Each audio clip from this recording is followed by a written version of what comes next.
ஏன்னா நம்ம நிறைய மேற்கோள் கொடுத்தா நீங்க கன்ஃபியூஸ் ஆயிருவீங்க. அதனால ஓரளவு ஏற்கனவே கொடுத்த மேற்கோள்லயே விளக்கிட்டு வருகிறேன். அதுக்கப்புறம் நீங்க வந்து விவிலியத்தை வாசித்து பார்க்கும் பொழுது இதற்கு பொருத்தமான இன்னும் பல மேற்கோள்கள் நீங்க வாசிக்கும் பொழுதே உங்களுக்கு தெரிந்துவிடும். சரியா? அதனால் குழம்பிவிட வேண்டாம். அதே ரோமையர் 10வது அதிகாரத்தில் 3வது வசனத்திற்கு போங்கள். அதில் என்ன சொல்லப்படுகிறது என்றால், கடவுள் மனிதர்களை தமக்கு ஏற்புள்ளாக்கும் முறையை அறிந்து கொள்ளாமல் அவர்கள் தங்கள் முயற்சியாலேயே கடவுளுக்கு ஏற்புடையவர்கள் ஆக முயன்றார்கள். ஆகவே அவர்கள் கடவுளின் செயல்முறைக்கு தங்களை உட்படுத்தவில்லை.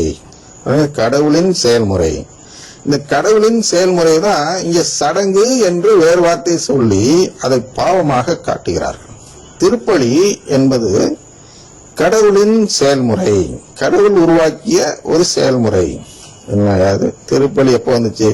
ஏன்னா ஆரம்பத்திலேயே இது மாதிரி வசனம்லாம் எழுதி வச்சுட்டு வாசிச்சாங்களா அப்படின்னு கிண்டல் செய்யலாம் அவர்கள். கடவுளின் செயல்முறைனா என்ன? கடவுளின் செயல்முறைனா கேளுங்கள் கொடுக்கப்படும் என்று சொல்கிறார் அல்லவா? மத்தேயு 7:7 என்ன சொல்றார் என்றால், கேளுங்கள் உங்களுக்கு கொடுக்கப்படும், தேடுங்கள் நீங்கள் கண்டடைவீர்கள், தட்டுங்கள் உங்களுக்கு திறக்கப்படும். ஏனெனில் கேட்போர் எல்லோரும் பெற்றுக் கொள்கின்றனர். அதுதான் பிரச்சனை வருது. கேட்டால் பெற்றுக்கொள்வாய், கேட்கவில்லை என்றால் நீ பெற்றுக்கொள்ள இயலாது. அதுதான் தேடுறதுக்கும். தேடுவோர் கண்டடைகின்றனர், தட்டுவோருக்கு திறக்கப்படும். தட்டலன்னா திறக்க மாட்டேன், அதாங்க சொல்ற. அதனால் அவருடைய செயல்முறை என்ன? கேட்பதற்கான செயல்முறை. நாம் கடவுளிடம் தினமும் காலையில் எழுந்தவுடன் கடவுள் என்ன நம்மிடம் எதிர்பார்க்கிறாரோ அதை நாம் செய்ய வேண்டும். அப்ப நாம் கேட்க வேண்டும் என்று கடவுள் எதிர்பார்க்கிறார். அதுதான் என்ன சொல்கிறோம் என்றால், அந்த உறவு ஃபிலியல் அடாப்ஷன், கடவுளின் பிள்ளையாக மாறுவதற்கான உறவு எனக்கு வேண்டும் என்று நான் கேட்க வேண்டும் என்று எதிர்பார்க்கிறார். அந்த உறவு கேட்டால் கொடுக்கப்படும் என்று சொல்கிறார். என் பேரால் எதை கேட்டால் நான் கொடுக்கிறேன்னு சொன்னார் இல்லையா? இவங்க உடனே கோடி ரூபாய் கேட்டா கொடுப்பார் போல கோடி ரூபாய்க்கு வேண்டிட்டு இருக்காங்க. இந்த 1,00,000 சபைகளும் அவங்கவுங்க லட்சாதிபதி கோடீஸ்வரன் ஆக வேண்டும் என்பதற்காக இந்த சபையில சேர்ந்து மணிக்கணக்கில் துதி ஜெபங்கள் சொல்வார்கள். அதை சொல்லல, கேட்கு, நீ எது கேட்டாலும் நான் கொடுப்பேன்னு எதை சொல்றாருன்னா, இவங்க சொல்றாங்க நீ கேட்டாலும் கிடைக்காது. என்ன கிடைக்காது? கடவுளின் உறவு உனக்கு கிடைக்காது. அதனால ஃபிலியல் அடாப்ஷனை நம்பாதே அப்படின்னு சொல்லி கொடுக்கறது அந்த 1,00,000க்கு மேற்பட்ட சபைகள். அப்ப அந்த கிடைக்காது என்று அவர்கள் சொல்லக்கூடியதும் கிடைக்கும் என்பதற்கு தான் நாங்க சொல்கிறோம், கேளுங்கள் கொடுக்கப்படும் என்று.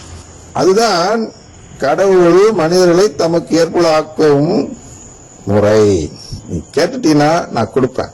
ரைட்டியஸ்னஸ் அப்படின்னு ஆங்கிலத்தில் எழுதப்பட்டிருக்கிறது. The righteousness that comes from God அப்படின்னு என்ன?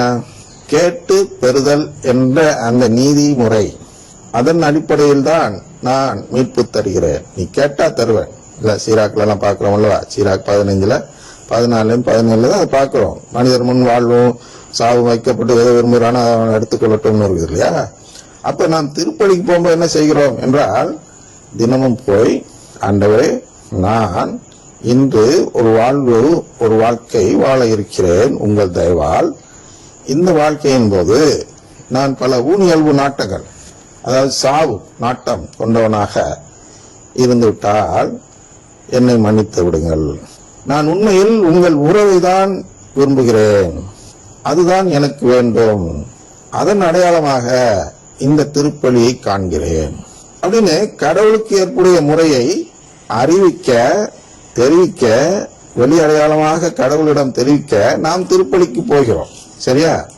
அப்ப இந்த சாவு வாழ்வு எங்க இருக்கிறது என்றால், ஏதோ சாவு தரும் கனி வாழ்வு தரும் கனி என்று தொடக்க நூலில் சொல்லப்படுகிறது. அங்கே இல்லை.